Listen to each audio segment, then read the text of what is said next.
JPC डालो, JPC नहीं डालने के वजह से अदानी बचने वाले नहीं है। మిత్రులారా ఈ రోజు మనం అందరం ప్రజాస్వామిక దేశంలో ఉన్నాం।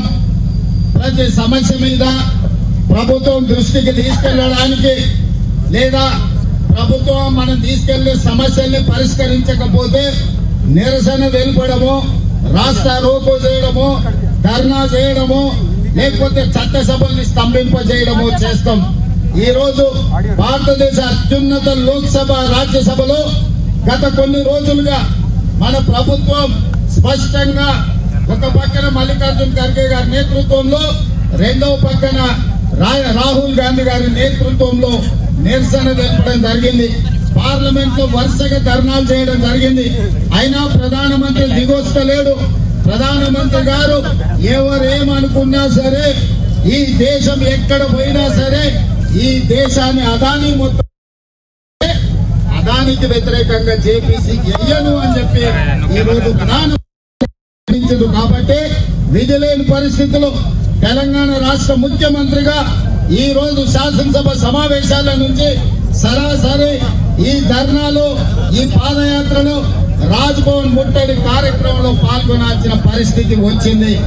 ఈ దేశంలో ప్రజాస్వామ్యాన్ని కాపాడడం, ప్రజాధనాన్ని కాపాడడం మా బాధ్యత।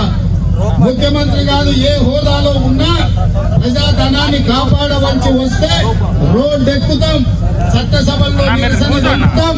ఈ రోజు దాంట్లో భాగంగానే ఈ రోజు ఈ కార్యక్రమాలన్నిటిని కూడా మేము తీసుకున్నాం। ఇంకొక పక్కన జ్యోతికాడి నక్కలాగా బీఆర్ఎస్ వాళ్ళు కాసుకొని ఉన్నారు। బీఆర్ఎస్ వాళ్ళు అంటున్నారు, అయా ముఖ్యమంత్రిని నువ్వు ఎక్కడ ధర్నా చేస్తావని। నేను చేయను, నువ్వు చేస్తావా? నేను ఇవాళ బీఆర్ఎస్ సన్నాసులను అడుగుతున్నా, అమెరికా దేశంలో ఈ దేశ పరువు ప్రతిష్ట తీసిన అదాని మీద విచారణ చేయాలన్నా వద్దా? ఈ రోజు ప్రధానమంత్రి జేపీసీ వెళ్ళమంటే తప్పించుకొని తిరుగుతున్నాడు, పార్లమెంటు నడుపుతలేడు। పార్లమెంట్ లో, రాజ్యసభలో ఈ ఎంపీల విధానం ఏందో నువ్వు చెప్పు చంద్రశేఖర్ రావు గారు। ఇవాళ అసెంబ్లీలో మీరు చెప్పండి, రేపు మీ విధానం ఏంది? భారతదేశ పరువు ప్రతిష్టను ప్రపంచ దేశాల ముందు మంటగట్టి అదానిని శిక్షించాలన్నా వద్దా? అదానిని కాపాడుతున్న నరేంద్ర మోడీని నిలదీయాల్సిన అవసరం ఉందా లేదా? తెలంగాణ రాష్ట్ర ముఖ్యమంత్రిగా ఉన్న నిరసన కార్యక్రమంలో పాల్గొన్న మమ్మల్ని కాంగ్రెస్ పార్టీని అవహేళన చేసే ప్రయత్నం చేస్తున్నారు। మీరు అవహేళన చేయడం ద్వారా అదానిని కాపాడే ప్రయత్నమే చీకట్లో ప్రధానితో చేసుకున్న ఒప్పందం ఢిల్లీకి వెళ్లి బీజేపీ పెద్దల కాళ్ళు మొక్కి అరెస్ట్ నుంచి తప్పించుకోవడానికి ఇవాళ బీఆర్ఎస్ బీజేపీకి లొంగిపోయింది। దాంట్లో భాగంగానే అదాని అవినీతి మీద ఇవాళ బీఆర్ఎస్ వాళ్ళు మాట్లాడతలేదు।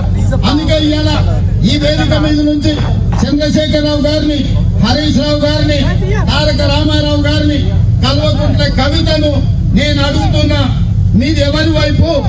మీరు ప్రజల వైపా లేకపోతే అదాని ప్రధాని వైపా? ఈ రోజు పార్లమెంట్ లో మీ విధానం ఏంటి? రేపు శాసనసభలో మీరు అదానిని అరెస్ట్ చేయమంటారా వద్దంటారా చెప్పండి?